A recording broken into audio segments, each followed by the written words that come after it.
This is the Balanced Dilemma. We tackle the often uniquely, but not always, female dilemma, managing life, work, family, and self. I'm Maura Carlin. And I'm Christy Derrico. At the Balanced Dilemma, we speak with women and men to hear their balanced stories. Our guests are entrepreneurs, reinventors, creators, executives, parents, and partners, telling us what we really want to know. How the heck did they manage that? And can you have it all and all at the same time?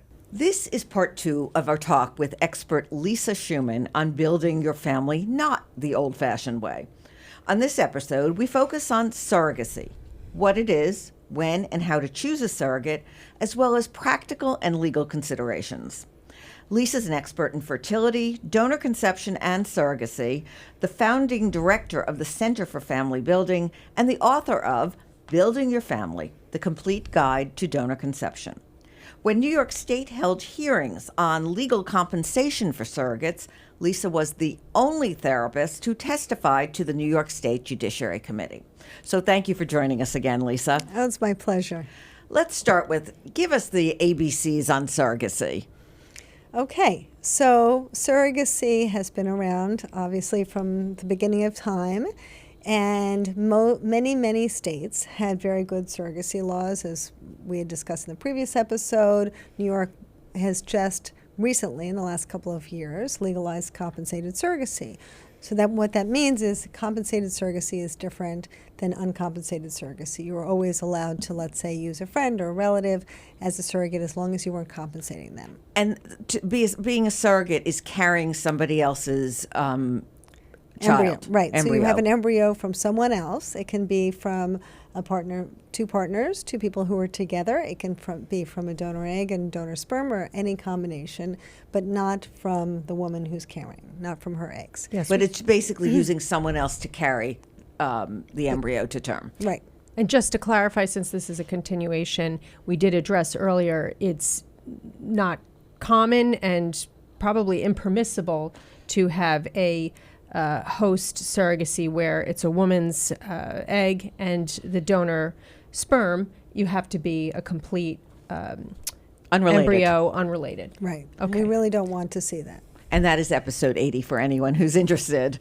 Okay. Yeah, that was called traditional surrogacy, and it's been, proven to be problematic, and so we really don't do that now. And people need surrogacy for a number of reasons. Some people have all sorts of issues with their uterus. Some women have difficulties with their uterus. Sometimes they've had cancer. Sometimes they've had other sorts of problems where they can't carry.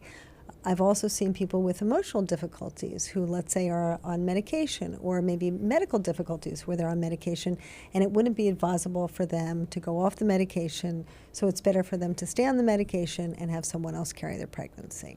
I've also heard of situations where somebody perhaps had an eating disorder and didn't want to gain weight, or they were concerned about the effect. Do you see that? Well, that would be something that we wouldn't feel comfortable pursuing, and hopefully that clinic would see that and really try to have that person get some treatment. So typically, it's for a medical reason that one would choose a surrogate. Yes, and for a gay male couple or a trans couple, where you're in a situation where you don't have a uterus that you can use to carry a pregnancy to term. Now, the way that the New York State laws evolved, it was a very difficult process, and because I had been working in surrogacy for a long time in Connecticut, I had a lot of experience before it became legal in New York, and we saw that it continued to be difficult, and we passed the laws that we were able to pass, but we're still not perfect. We don't live in a place where our laws in New York are where we want them to be. The American Society for Reproductive Medicine has guidelines about surrogates, and we don't have all of those guidelines in our current law. But fortunately, most fertility clinics will go by those guidelines and make sure that those guidelines are followed. And those things are very important to have a healthy pregnancy. So first, when was the New York law enacted? I was thinking the same of course question. you were. You're so smart. Yes, just a few years ago, just 2021. That recently. That's nothing. Yes, because years ago I looked into this. I had a friend with a health issue, and she just thought, oh, well, use surrogacy. And I looked into it, and it was not legal at that time in New York. So this is just a few years old. a new horizon. So what are the parameters, the legal parameters?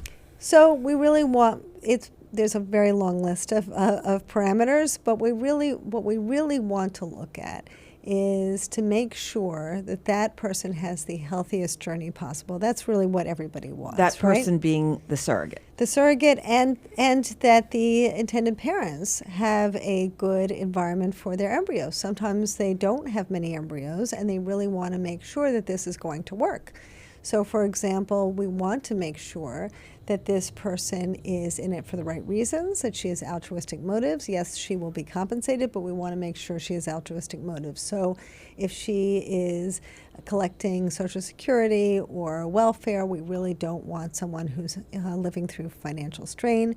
We want someone who has this kind of proven uterus. We want to make sure that they've had children before and had successful pregnancies.